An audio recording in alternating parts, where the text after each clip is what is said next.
Sahabat kelima yang dikasihi Tuhan kita Yesus Kristus, firman Tuhan yang menjadi renungan yang menyapa kita pada pagi hari ini tertulis dalam Lukas 6 ayat 35. Demikian firman Tuhan. Tetapi kamu kasihilah musuhmu dan berbuatlah baik kepada mereka, dan pinjamkan dengan tidak mengharapkan balasan. Maka upahmu akan besar, dan kamu akan menjadi anak-anak Allah yang Maha Tinggi. Sebab Ia baik terhadap orang-orang yang tidak tahu berterima kasih dan terhadap orang-orang jahat. Demikian firman Tuhan. Sahabat delima yang terkasih, ketika satu pertanyaan dilontarkan kepada kita Bapak Ibu sahabat delima, apakah saudara memiliki musuh? Musuh adalah mereka yang membenci kita, ayat 27, yang mengutuk, ayat 28a, mencaci maki, ayat 28b, dan berbuat jahat kepada kita, ayat 29-30.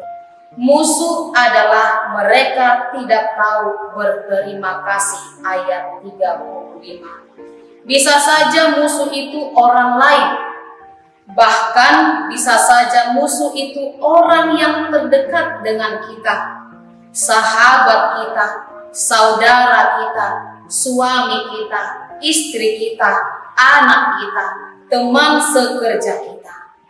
Bagaimanakah sikap kita terhadap musuh kita? Mungkin kita akan berkata, kalau saya sih cuek saja, malas untuk berjumpa dengannya, apalagi berbicara dengannya. Atau ada dari kita yang mengatakan sulit untuk memaafkannya. Bagaimana mungkin kita dengan mudah memaafkan orang yang telah menghina kita, orang yang telah menyakiti kita, yang membuat kita menderita?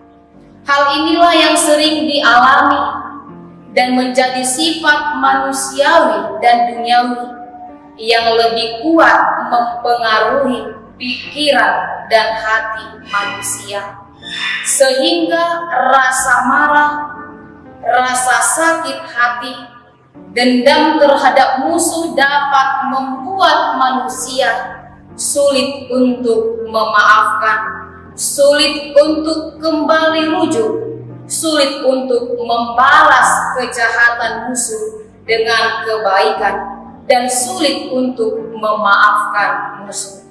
Apakah saudara berlaku demikian juga terhadap musuh-musuh kita atau saudara masing-masing?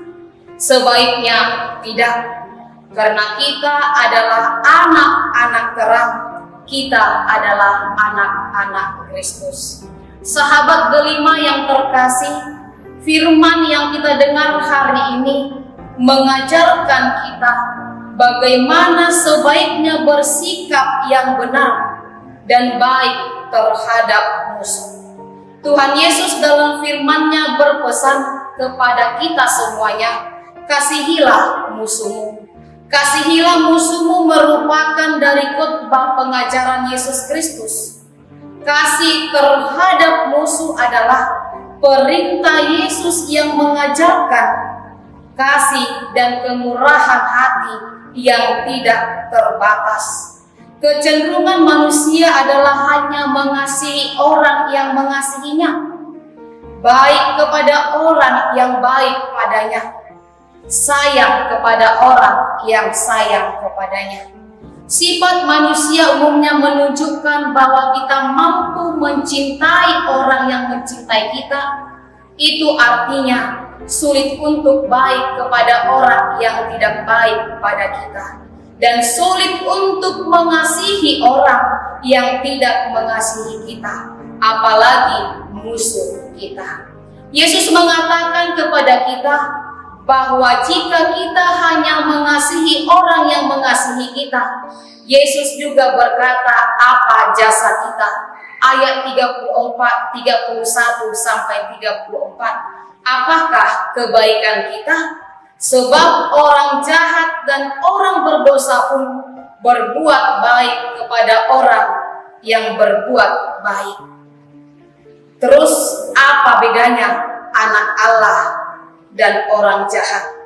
Itu berarti kita tidak ada bedanya dengan orang jahat dan orang yang berdosa. Karena mereka juga dapat mengasihi satu sama lain.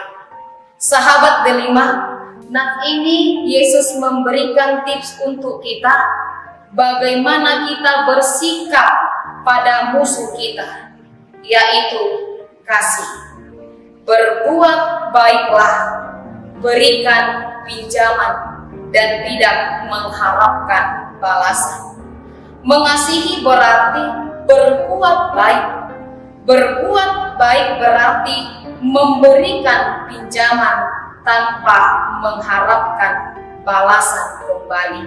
Kasih bukan hanya sekedar perasaan, namun kasih terujuk dalam kebaikan, yaitu perintah yang harus dilakukan terus-menerus.